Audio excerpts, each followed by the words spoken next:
Last हमने discuss किया था और हमने एग्जाम सप्लाइज भी कर लिए हैं, टैक्सेबल गुड्स के बारे में भी देखा, फर्दर टैक्स के बारे में भी देखा और फर्दर टैक्स की एक्सेप्शंस जो हैं हमने इनको भी डिटेल में क्या किया है, डिस्कस आउट किया है। अब आगे चलते हैं। कल हम अपना फॉर्मेट के ऊपर वाइंड अप कर रहे थे।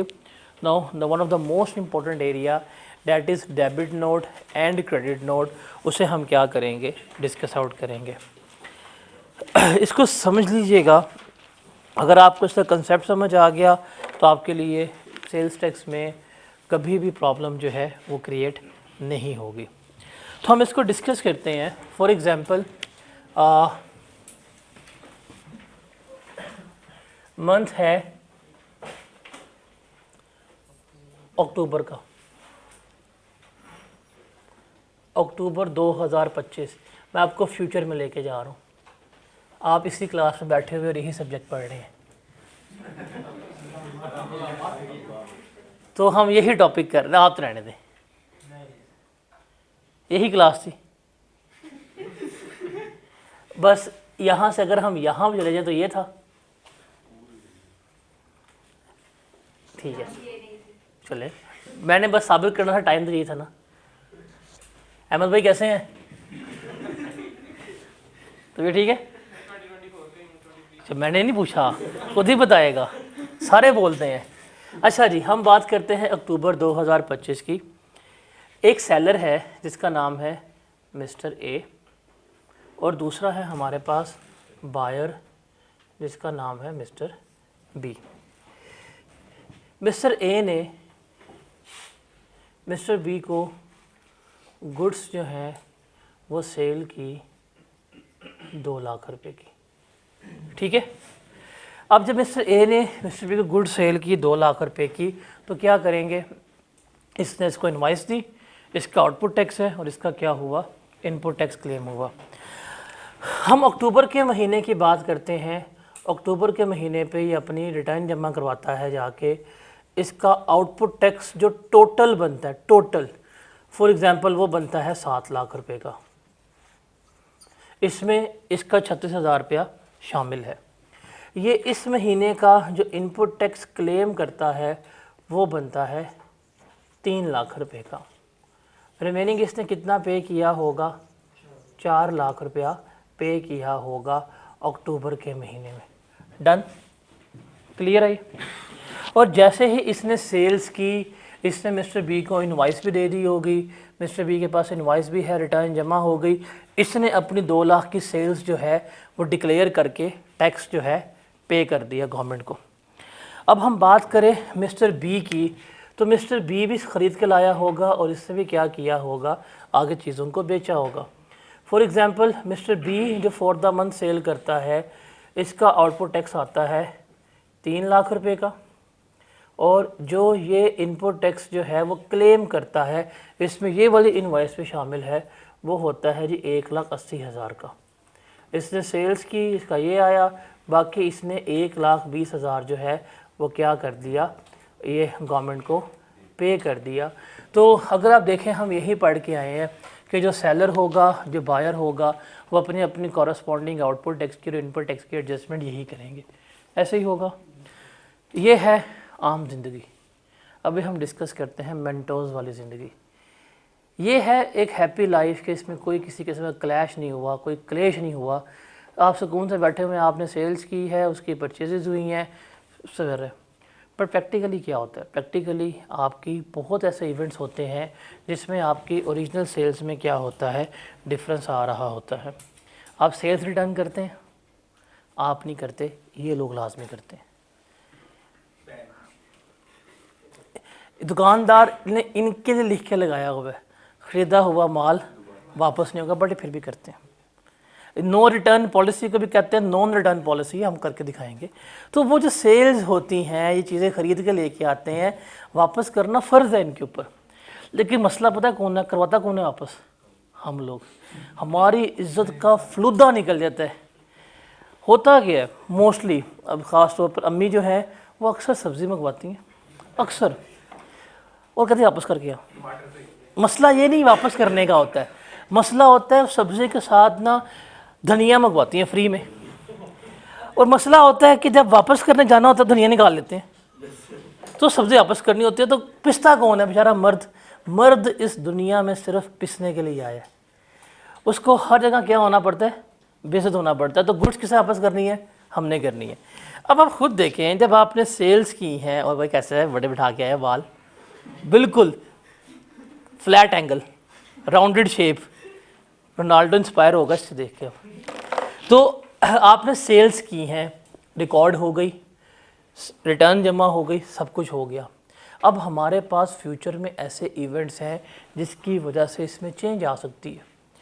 आपने गुड्स बेची थी, अगले बंदे ने सामान वापस कर दिया, लेकिन आपने टैक्स लेके जमा करा दिया गवर्नमेंट को। उसने ऑर्डर दिया, उसके बाद में कहा यार एक सामान चेंज कर दो। आप ऑर्डर दे के आए 1 टन के एसी का, बाद में करने गया इसको 1.5 टन कर दो, वैल्यू चेंज हो जाएगी। आपने ऑर्डर दिया था सिंपल एसी का, बाद में आपने कहा इसको स्प्लिट एसी कर दो, वैल्यू चेंज हो जाएगी। आपने ऑर्डर दिया था 1000 गुड्स का, आपने कहा यार 100 कैंसिल करके मुझे 900 ही भेज दो, अम्मी कह रही हैं, चेंज हो जाएगी। तो देयर आर मैनी इवेंट्स जिसकी वजह से सेल्स के बाद इनवॉइस में या रिटर्न में चेंज आता है। क्या होता है? सेल्स के बाद इनवॉइस में या जब आपने रिटर्न सबमिट करवाई उसमें चेंज आता है। अब जब ये इनवॉइस इशू करेगा तो ये इनवॉइस कुछ इस तरह से इशू की जाएगी, वो कह देगा कि जी आपने सेल्स जो हैं वो कितने की हैं, 2 लाख की हैं। वो कह देगा आपका जीएसटी जो है वो 18% है, वो कितना है, 36,000 का है। ये कितना होगा? 2,36,000 की इनवॉइस होगी जो इसके हाथ में इसने पकड़ा दी होगी। ऐसे ही है। अब कुछ ऐसे इवेंट्स होते हैं फ्यूचर में जाके जिनकी वजह से हमारी इनवॉइस जो है वो क्या होती है, चेंज हो जाती है। हमें अपनी इनवॉइस को या हमें अपने रिटर्न को क्या करना पड़ता है, रिवाइज़ करना पड़ता है। वो इवेंट्स कौन कौन से होते हैं? जैसे आपकी गुड्स रिटर्न हो जाए, आपने सामान बेचा 2 लाख रुपए का, उसने 50,000 रुपये का सामान आपको वापस कर दिया। अब आपकी सेल्स कितनी है? 1.5 लाख। तो 1.5 लाख पर टैक्स कितना बनता है आपको ज़रा बताएं? 27,000 बनता है। आपने कितना लिया हुआ है? 36,000। तो प्रॉब्लम है कि नहीं? गुड्स कैंसिल हो जाए, नेचर चेंज हो जाए सप्लाई की, वैल्यू चेंज हो जाए। आपने ऑर्डर दिया था इन्वर्टर एसी का, बाद में करनी इसको नॉन इन्वर्टर कर दें, सप्लाई की नेचर ही क्या हो जाएगी, चेंज हो जाएगी। या कोई भी ऐसा इवेंट जिसकी वजह से ये चेंजेस आ रही हैं, तो हमें क्या करना पड़ेगा, इसको एडजस्ट करना पड़ेगा। क्या करना पड़ेगा? एडजस्ट। बिकॉज जब इनवॉइस इशू होती है तो फ़ौरन सिस्टम में एंट्री हुई, कंप्यूटर में फ़ौरन इनवॉइस अपडेट हो गई है, कंप्यूटर में सेल्स रिकॉर्ड हो गई है, आपने एंट्री की, एफबीआई के कंप्यूटर में परचेज़ भी रिकॉर्ड हो गई है। अब हमने क्या करना है, इन सेल्स को और इन परचेज़ को क्या करवाना है, रिवर्स करवाना है। तो उसके लिए हम किसका सहारा लेंगे? डेबिट नोट का और क्रेडिट नोट का सहारा लेंगे। अब रिमेंबर, ये भाई साहब कौन है? बायर है। ये कौन है? बायर। जब बायर गुड्स को बाय करता है, जब ख़रीदता है, तो क्या एंट्री पास करता है?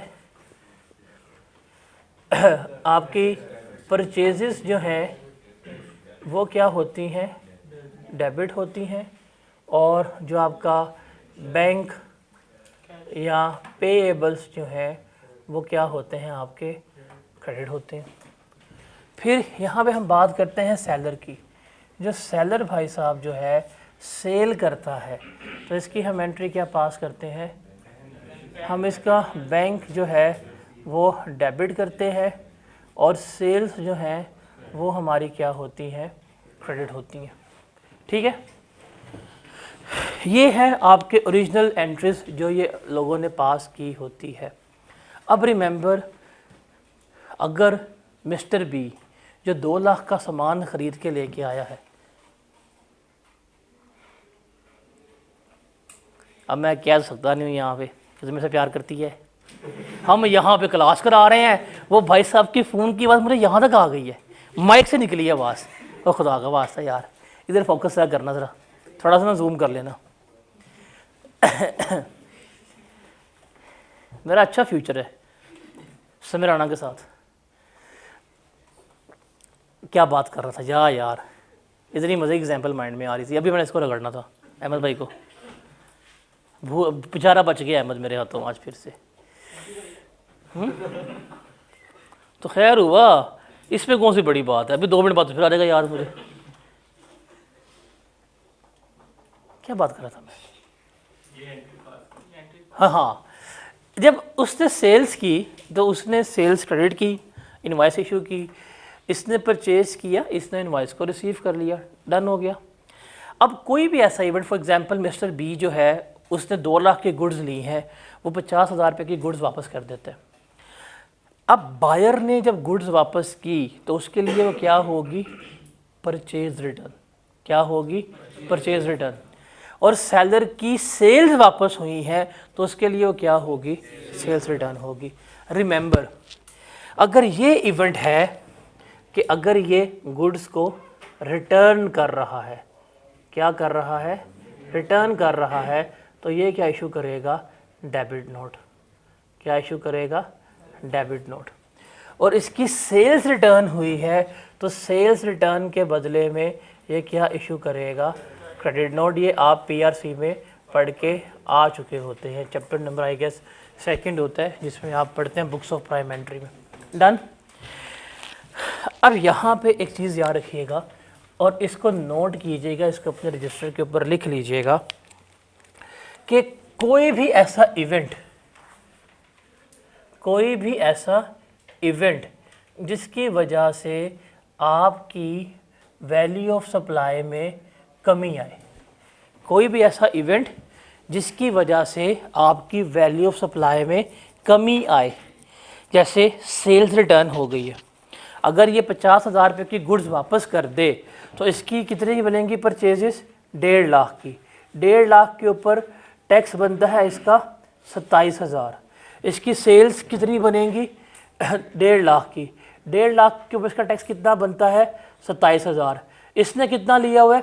36,000। इसने कितना पे किया हुआ है? 36,000। इसने वो क्लेम भी किया हुआ है।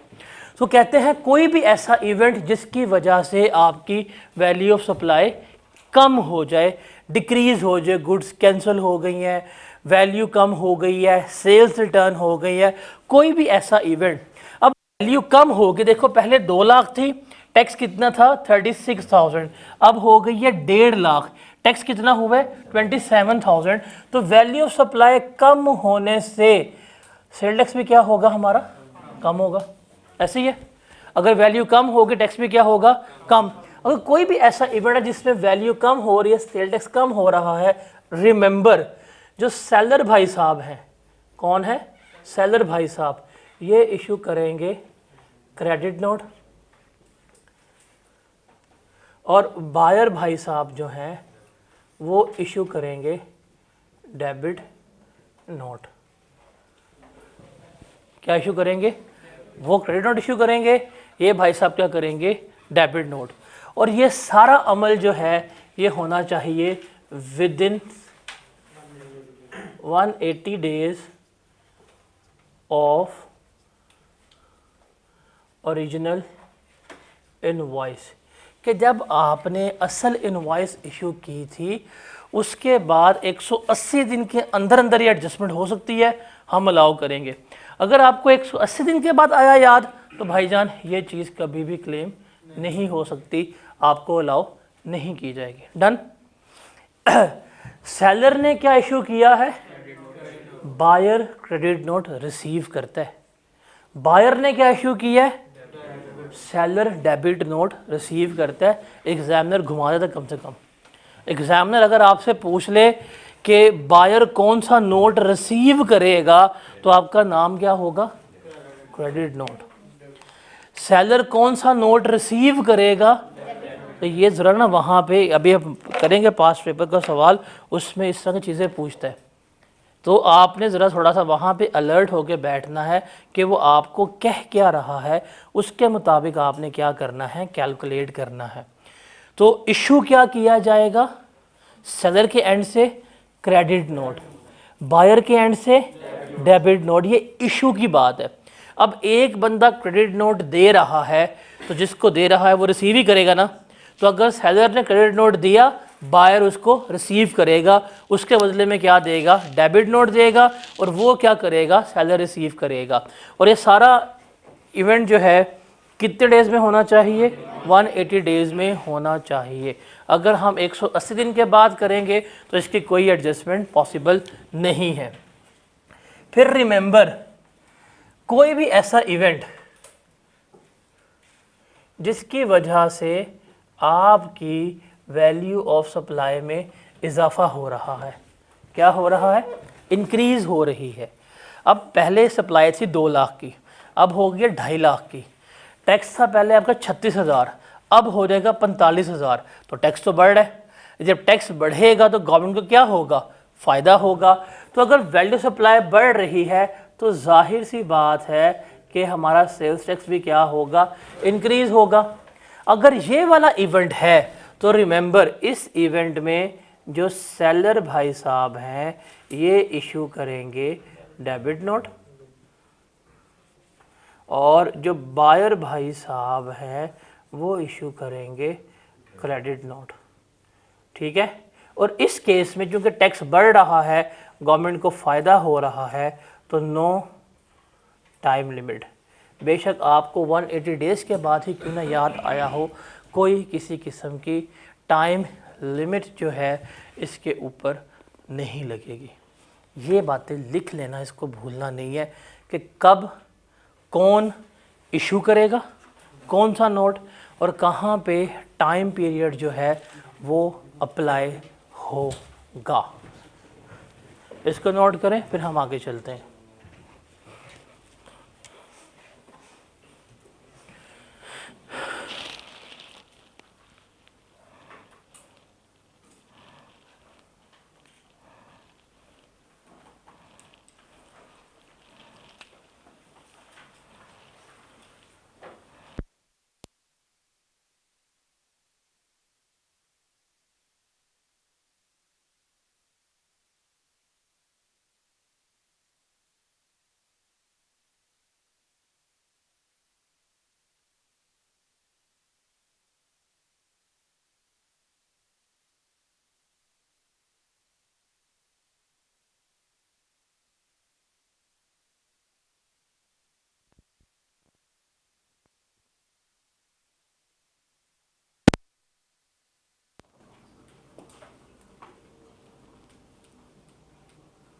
सिक्स नहीं, 7 है।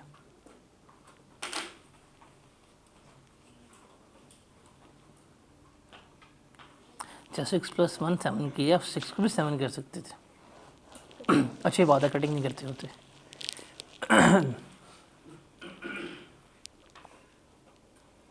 ये क्लियर है।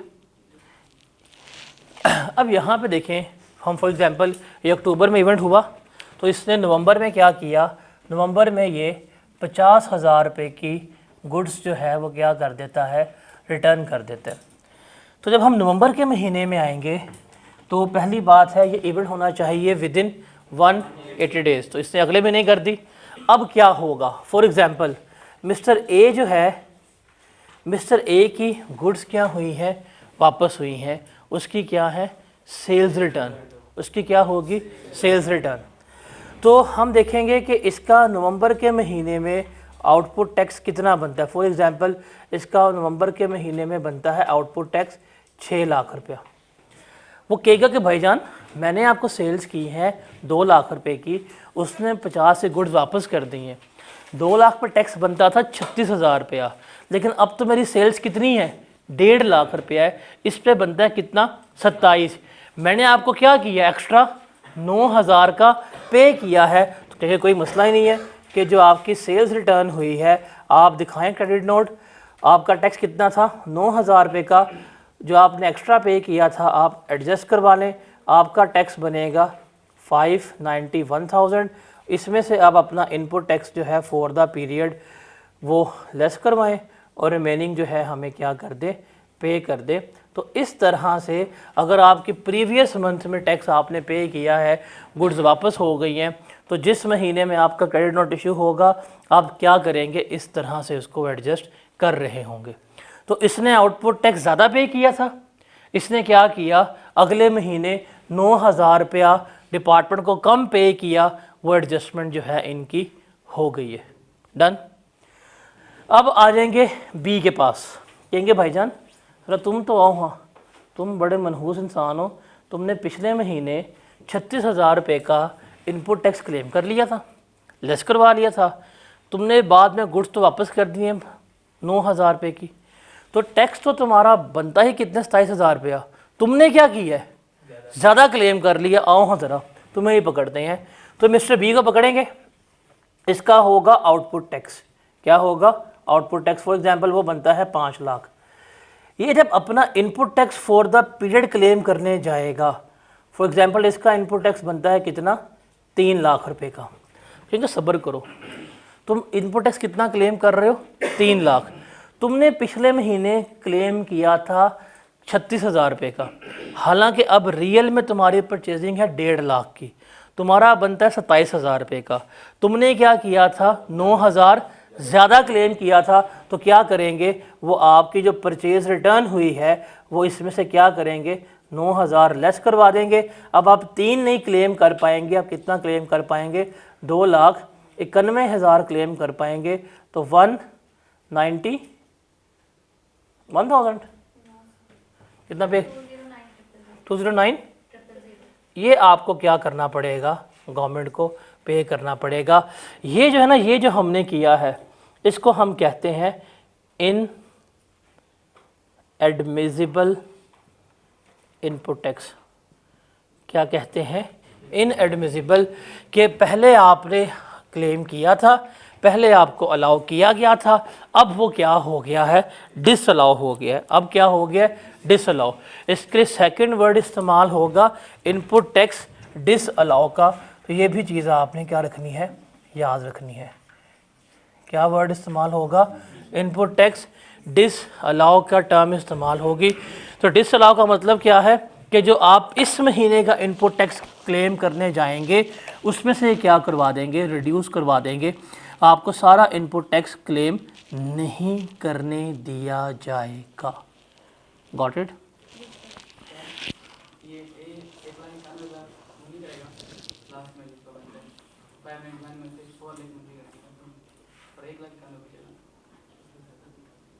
तो 191 कर ले, इसमें मुझे बड़ी बात है।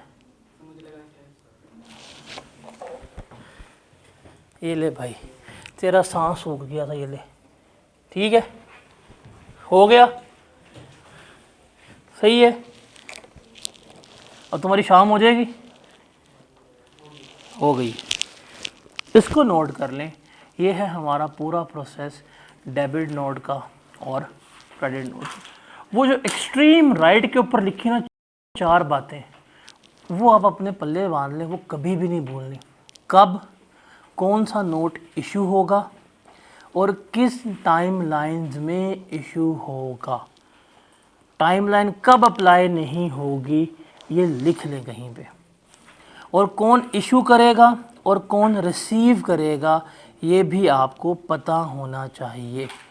कौन इशू करेगा और कौन रिसीव करेगा ये पता होना चाहिए।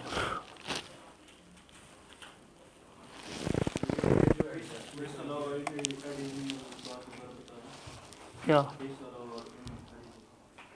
क्या बताऊँ इसमें?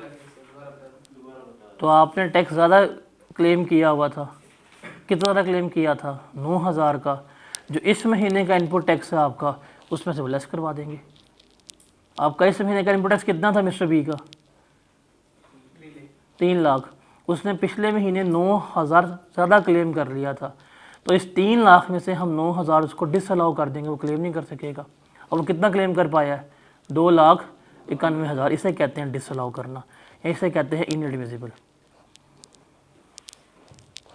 और जी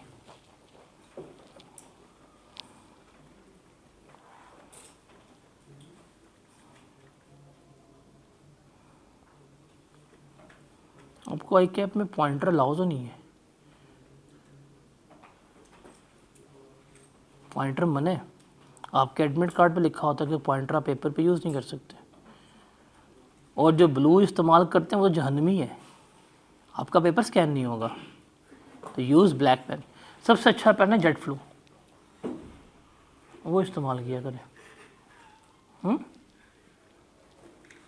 महंगा आता है, पता नहीं, जब मुझे समझ नहीं आती, जब आपको पता है कि आपने 4 महीने बाद 3 महीने बाद पेपर देना है, तो जिस पेन से पेपर देना है उस पर हाथ सीधा करो, उससे लिखा करो, उससे प्रैक्टिस किया करो। वो आप करते नहीं हो, और आई कैप में जाते हो नया पेन लेके, नया पेन चलता नहीं है। कैलकुलेटर कभी ज़िंदगी इस्तेमाल नहीं किया तो मोबाइल पे कैलकुलेट करते हो, वहाँ जाके आपका कैलकुलेटर इस्तेमाल नहीं होता। ये बड़ी प्रॉब्लम होती है आप लोगों की।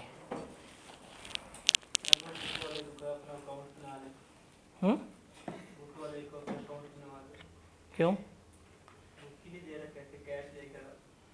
सही है ना, दुनिया इतनी एडवांस हो गई, आप लोगों ने कह सकता, नसीब अपना अपना।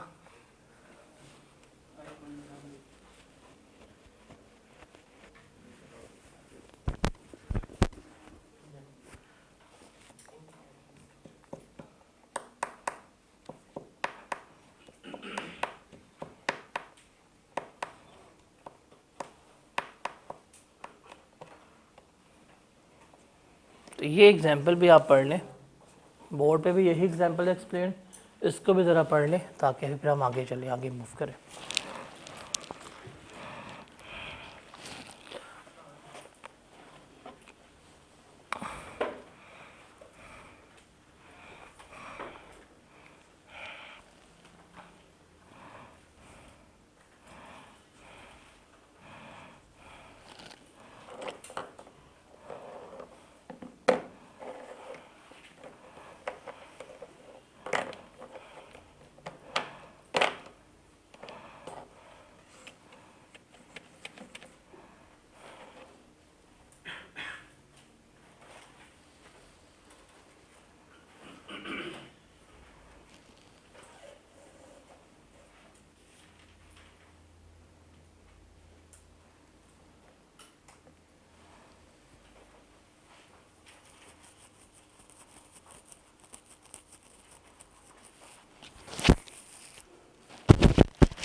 उसके बाद है कि ये जो हम डेबिट नोट इशू करेंगे, यहाँ जो हम इशू करेंगे क्रेडिट नोट, इसके पर्टिकुलर्स क्या होते हैं, मतलब इस पर क्या कुछ मेंशन होना चाहिए। तो सबसे पहले name and NTN of recipient and supplier, मतलब बेचने वाले का नाम और उसका एनटीएन नंबर लिखा होना चाहिए। ख़रीदने वाले का नाम, उसका एनटीएन नंबर जो है वो क्या होना चाहिए, मेंशन होना चाहिए। फिर जो ओरिजिनल सेल्स टैक्स इनवॉइस थी उसका नंबर, उसकी डेट मेंशन होनी चाहिए, उस पर लिखा हो कि ओरिजिनल इनवॉइस में ये क्वांटिटी थी, ये रेट था, ये वैल्यू थी। फिर आप ये नोट इशू क्यों कर रहे हो, इसकी रीज़न जो है वो लिखी होनी चाहिए। और वो रीज़न क्या हो सकती है जी, गुड्स रिटर्न हो गई हैं, वैल्यू चेंज हो गई है, ख़राब हो गई हैं, वो रीज़न्स मेंशन होने चाहिए। फिर जो बंदा साइनिंग अथॉरिटी है, अकाउंटेंट हो गया, हेड अकाउंटेंट हो गया, उसके साइन होने चाहिए। फिर जितनी क्वांटिटी रिटर्न हुई है, कैंसिल हुई है, उसकी डिटेल होनी चाहिए। फिर ओरिजिनल इनवॉइस, रिवाइज इनवॉइस, और दोनों का डिफरेंस जो है वो आपने मेंशन करना होता है। तो ये आपके पर्टिकुलर्स हैं जो हमने क्या करने होते हैं, रिकॉर्ड करने होते हैं। कहाँ क्या है?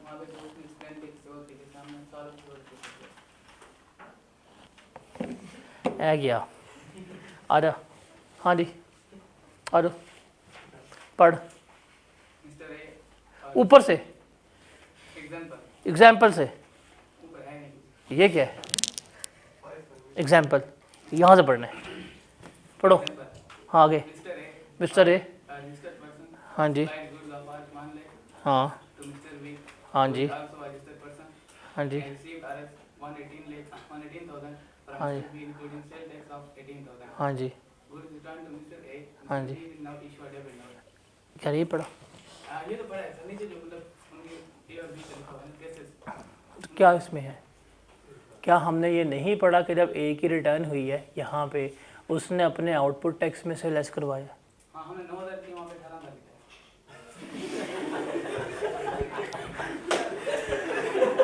सर सर सर सर, अरे ले आओ यार,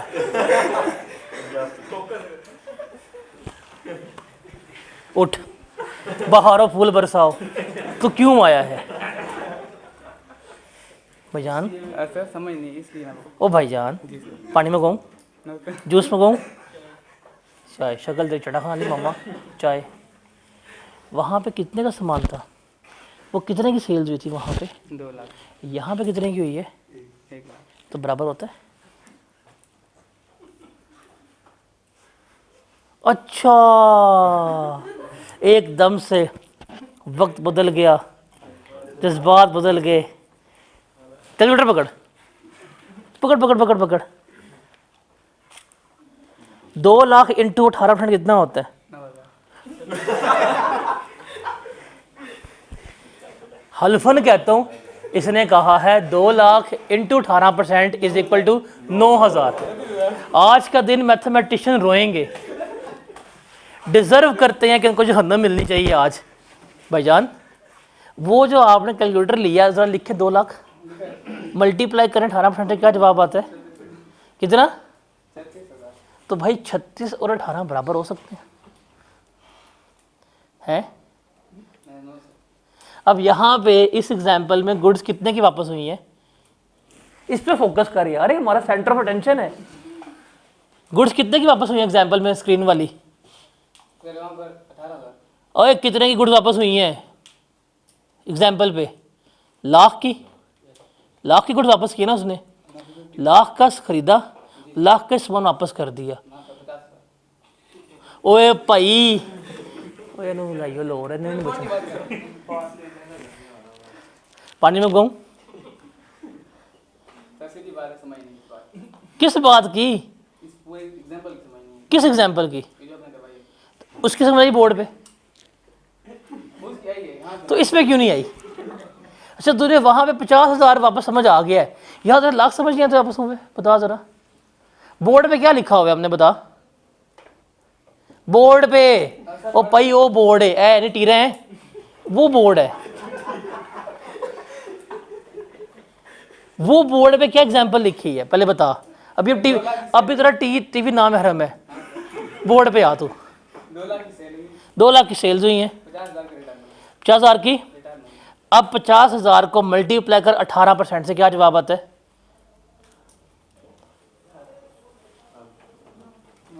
9,000। जिसकी सेल्स डन, उधर बोर्ड पे वापस महरम है तेरा वो भी। ए, जिसकी सेल्स डन हुई है, कितना टैक्स बनता है? अबे कितना बनता है जो रिटर्न हुआ है? अभी तूने कैलकुलेट किया है, उससे लेस किया। 6 लाख से 9,000 एडजस्ट कर लिया। और जो बायर था उसने कितना एडजस्ट किया है? ओए भाई 9,000 एडजस्ट किया, 2 कन्वे कहाँ एडजस्ट किया उसने? तो मैं अच्छा, मैं एडजस्ट की बात करूँ, तू कह रहा है 2 कन्वे। उसने कितना एडजस्ट किया है? 9,000 हो गया। आपको इसका समझ आया? 9,000 बी ने क्यों किया है और ए ने क्यों किया 9,000? नो, बी की समझ क्यों नहीं आई? बी ने गुड्स वापस की हैं, तो उसने गुड्स वापस की हैं। उसने सामान कितने खरीदा था? 2 लाख का खरीदा था। अक्टूबर के महीने में 2 लाख के ऊपर कितना टैक्स पे करके आया था? 36,000। अक्टूबर के महीने में उसने कितना क्लेम किया था? 36,000। 1 मिनट सर, लेक्चर कंप्लीट है पेंडिंग? थोड़े बहुत तुझे समझ घंटा आएगी। अच्छी खासी। अच्छा, लेक्चर सारे इसके पेंडिंग है ट्रेड टैक्स के, और आ गया।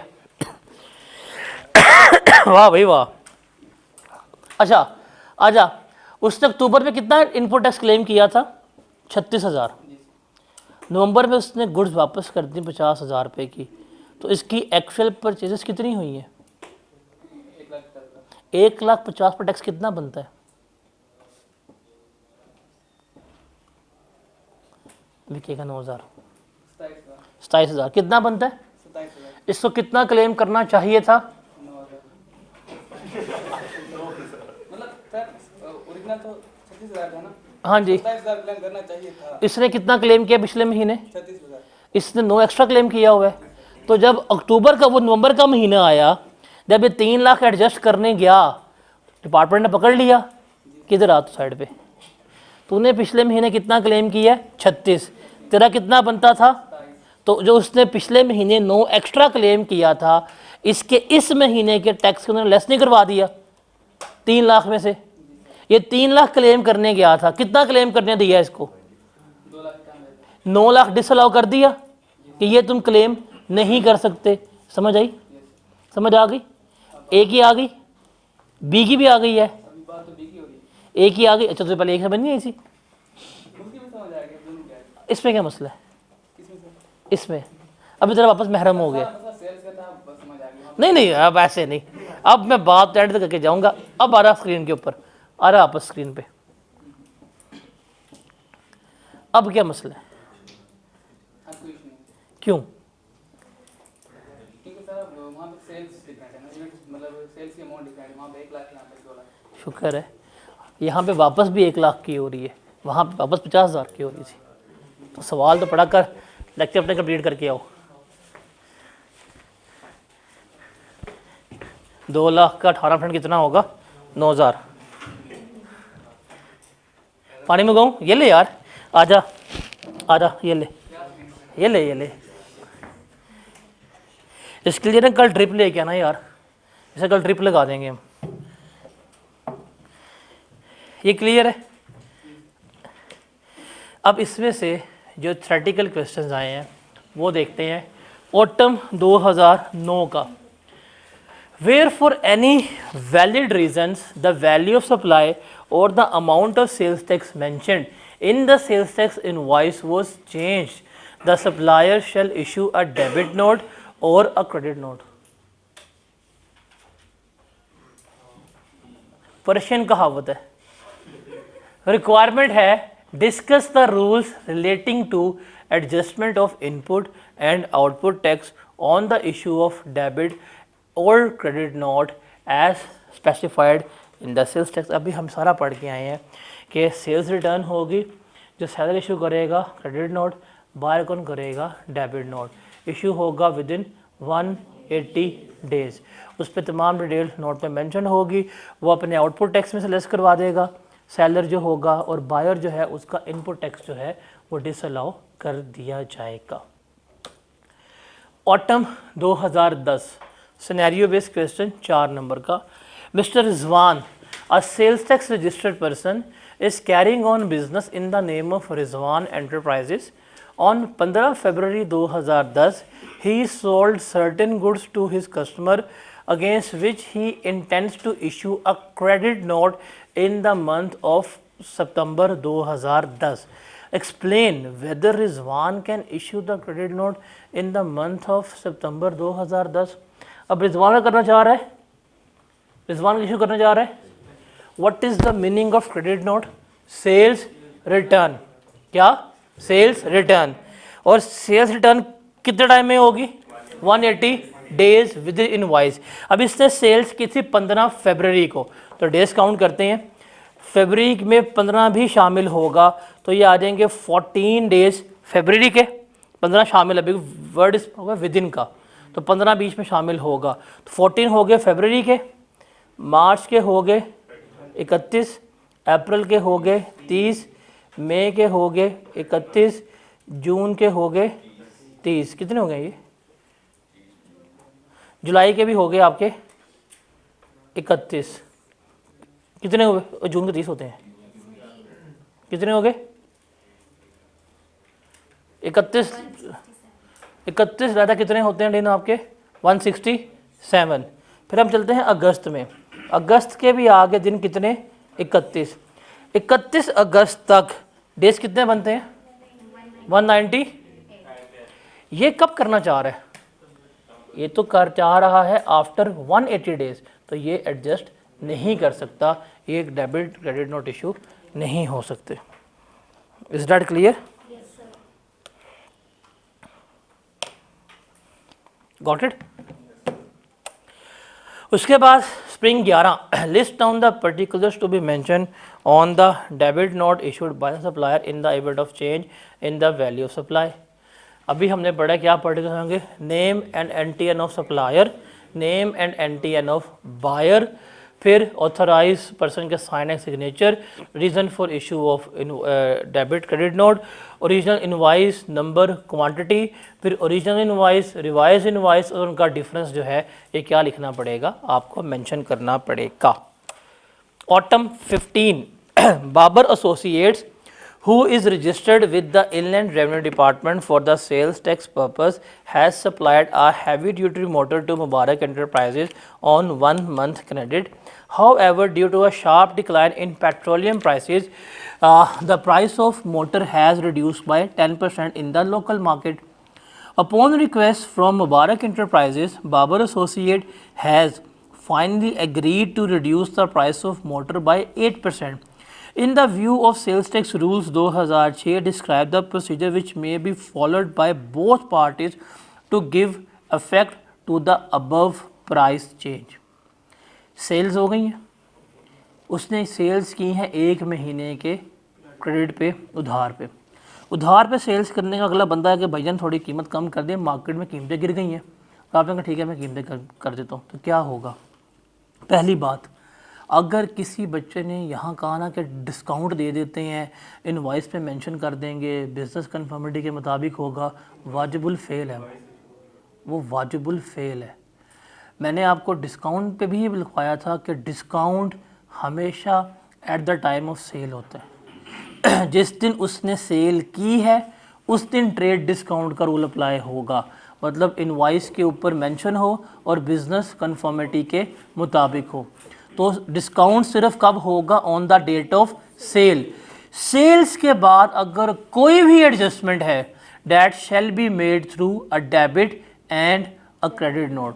सेल्स होने के बाद कोई भी एडजस्टमेंट है वो किसके ज़रिए होगी, डेबिट एंड क्रेडिट नोट। लिख लो कहीं पे, आप लोगों ने पक्का इसके ऊपर ही बोंगी मारनी है पेपर में, 110% मैं श्योर हूँ कि on the point of sale, जब आप सेल कर रहे हैं, या on the event of sale, apply trade discount. और वो क्या होता है, कंडीशन क्या है, इनवॉइस के ऊपर मेंशन्ड हो और बिजनेस कन्फर्मिटी के मुताबिक हो, फिर आपकी डिस्काउंटेड सेल अलाउ होती हैं। ये पढ़ के आए थे। और आफ्टर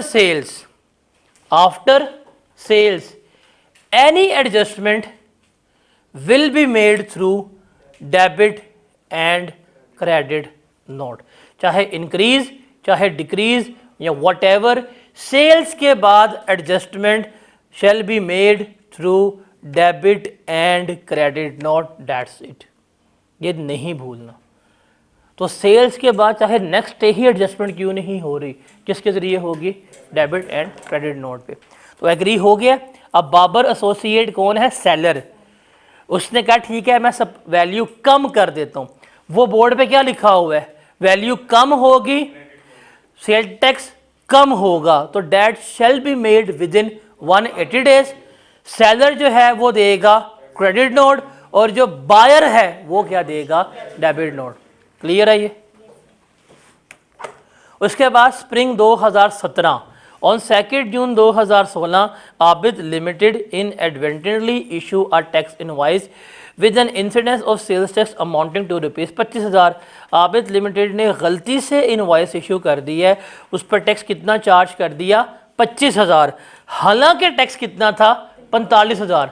टैक्स कितना था, 45, कितना लिख दिया, 25।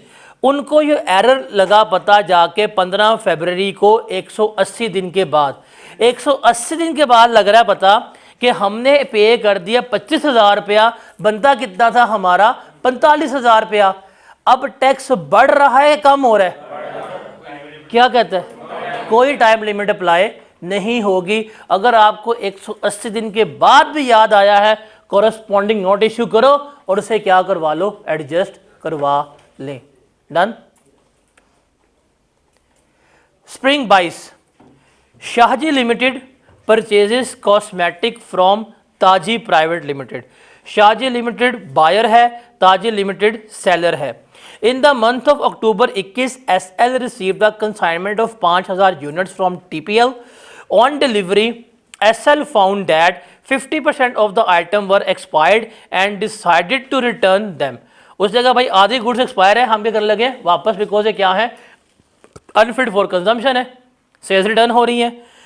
Both SL and TPL are registered under the Sales Tax Act and file sales tax return on regular basis. दोनों लोग रजिस्टर्ड भी हैं, रिटर्न भी जमा करते हैं. रिक्वायरमेंट है under the sales tax rules 2006 specify the documents which must be issued by SL. उसने पूछा है SL के परस्पेक्टिव से. उसने किसके पूछा है? SL. बायर कौन से डॉक्यूमेंट इशू करेगा? अगर तुमने लिखा with the perspective of TPL fail हो. जब उसने स्पेसिफिक कर दिया है कि बताएं SL कौन से डॉक्यूमेंट इशू करेगा, अब पूरा सवाल का जवाब होगा SL के पर्सपेक्टिव से, बायर के पर्सपेक्टिव से. Also state the particulars that should be mentioned on that document. कौन से पर्टिकुलर्स मेंशन होंगे? SL कौन है? बायर. ये गुड्स रिटर्न कर रहा है, क्या है? Purchase return. क्या कहता है वहां पे? ये क्या करेगा? Debit note. अब पर्टिकुलर्स क्या होंगे? Name and NTN of Shahji limited, क्योंकि ये कौन है? जी वापस करने वाला, जिससे खरीदा. Name and NTN of Shahji limited दोनों मेंशन होंगे. फिर ओरिजिनल इनवाइस, उसका नंबर होगा. रीजन ऑफ इशू कि हमारी गुड्स क्या एक्सपायर है, वापस कर रहे हैं. ऑथराइज साइन सिग्नेचर होगी.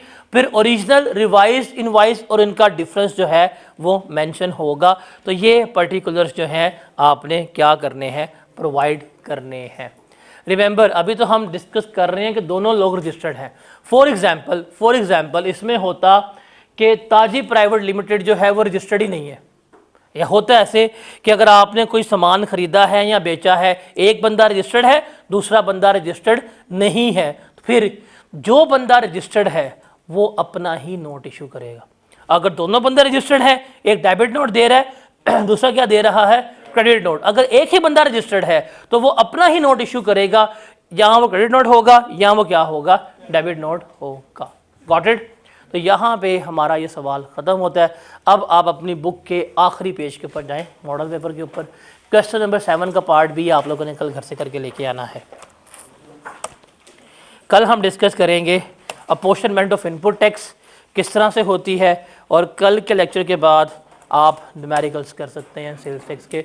कल न्यूमेरिकल्स पूरे करने के लिए हमारा लास्ट लेक्चर है. जिस बच्चे को अपोर्शनमेंट आ गई, न्यूमेरिकल्स में मार्क्स पूरे आ जाएंगे. एज ऑफ नाउ मैं कह सकता हूँ मेरा 60% सेल्स टैक्स डन है लेक्चर नंबर 7 में. ठीक है, hardly 3 more lectures and sales tax will be finished.